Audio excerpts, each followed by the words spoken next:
يعني معهم حق به، لقد خذلوا بكل تأكيد. نعم. طيب ياسر الدوماني، من على الحدود السورية التركية، يعني كيف هي الأوضاع بعد 12 يوما على وقوع الزلزال؟ هل من قوافل مساعدات دخلت في ساعات اليوم؟ ما الجديد؟ يعني ما الصورة؟ الهزات الارتدادية ما زالت موجودة؟ حدثنا أكثر لو سمحت.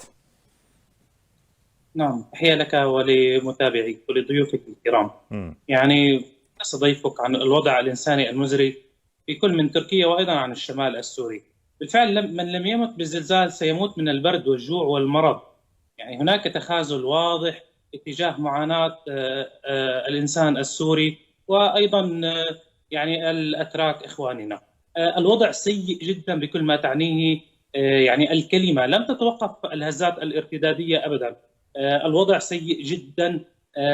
عندما نتكلم يعني عن الناس نزلوا بأعداد كبيرة البارحة حوالي الساعة 11 مساء. نزل أعداد كبيرة من الأهالي في يعني عفرين، جندريس، الباب وغيرها بعد الهزة الارتدادية، خوفا يعني من سقوط منازلهم المتشققة. فيعني الوضع كان سيء جدا. عدد كبير من المدنيين أصيبوا بجروح جراء سقوطهم في الطرقات. يعني عندما نتكلم عن منطقة جندريس والمناطق حارم وغيرها، تدمرت البنية التحتية وانقطعت الكهرباء وانقطع كل شيء في المدينة من الخدمات، فهام الناس في الطرقات خوفا من الهزة الارتدادية. جرح عدد كبير من النساء والأطفال الليلة جراء سقوطهم في الطرقات من الهلع والتوتر النفسي. ويعني كثير من الأمور السيئة تحصل في المنطقة. يعني تزامنا مع الهزة الارتدادية كان هناك قصف لميليشيا الأسد المجرم على بلدة كفر تعال في ريف حلب. يعني مع نزول الناس على الطرقات تساقطت القذائف الصاروخية. الوضع الإنساني سيء جدا. تكلم ضيفك عن عدد من الشهداء السوريين الذين وصلت جثامينهم من تركيا. عدد الشهداء السوريين في تركيا حوالي 6000 شهيد.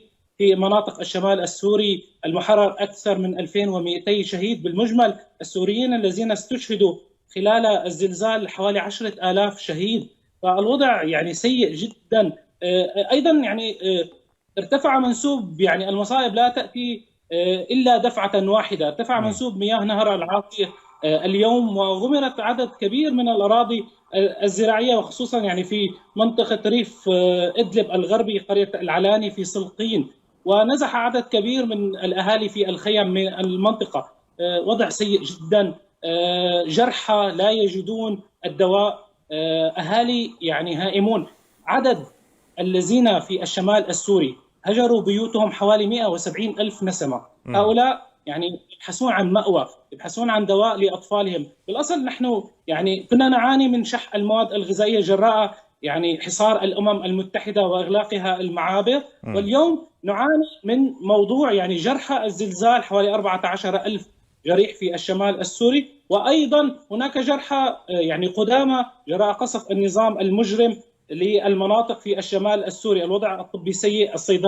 الصيدليات والمشافي فرغت من المواد الطبية. يعني آفاد ساعدت قليلا، بعض التجار السوريين ساعدوا قليلا، لكن لا تكفي 1% من حاجيات مناطق بالأصل هي محاصرة منكوبة.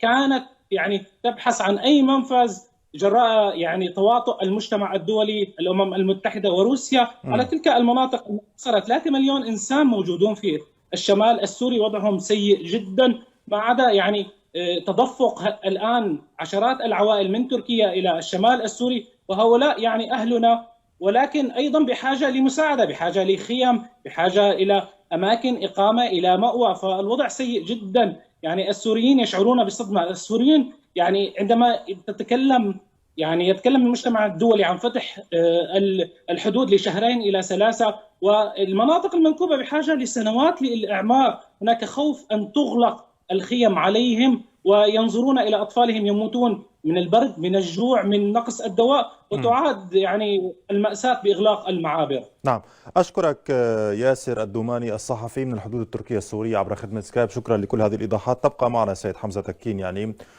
كيف ترد على من يقول سيد حمزة